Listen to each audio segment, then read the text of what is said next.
This is a Northstar School production. The concept presented in this video aligns with the Northstar School's curriculum framework. Hello learners, today we are going to learn the concept of parts of a flower. This concept is part of life cycle of flowering plants in science at the Northstar School. To produce its own kind is a characteristic of all living organisms. The production of a new individual from their parents is known as reproduction. But how do plants reproduce? There are two modes of reproduction in plants, which are sexual and asexual reproduction. In this presentation, we shall talk about sexual reproduction in plants. We have learnt about parts of a plant and we know that flowers are the most beautiful part of a plant. But other than being beautiful, the flower helps the plant to grow different kinds of seeds. Parts of a plant are divided into two parts: vegetative organs, which are root, stem, and leaf; reproductive organs, which are flower and seeds. Reproductive parts of a plant, that is flowers, help to produce new seeds. Depending on the reproductive parts present in a flower, flower is divided into two categories: monoecious and dioecious. Monoecious means both the male and female reproductive parts are in one flower. Dioecious means flower has either male or female reproductive part inside it. The male reproductive part of the flower is called stamen. Let's have a look at stamen. It contains filament and anther. Anther has pollen grains inside it, and pollen grains are very important for the reproduction in plants. The female reproductive part is called a pistil or a carpel.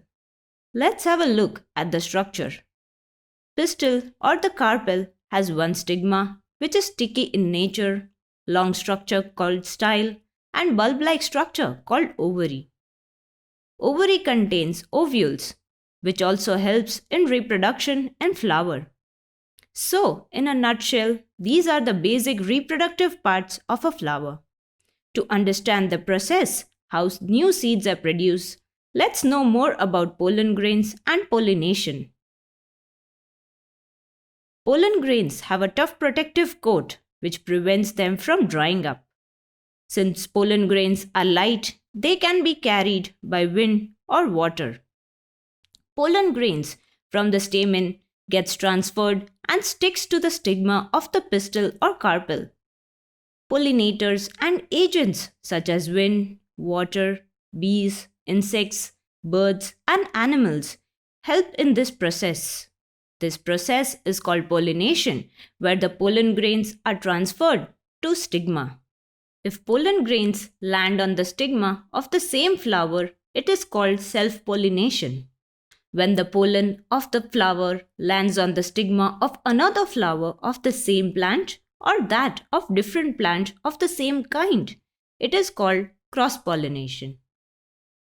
After pollen grains reach the stigma of the pistil, the pollen grains transferred to the long thin structure called a style, and through the style reaches till the ovary. Inside the ovary, these are ovules that fuse with the pollen grains and embryo is formed on maturation. This process is called fertilization. So let's have a look at the flower physically. This is a peacock flower and it is a monoecious flower. That means both male and female parts are in one flower.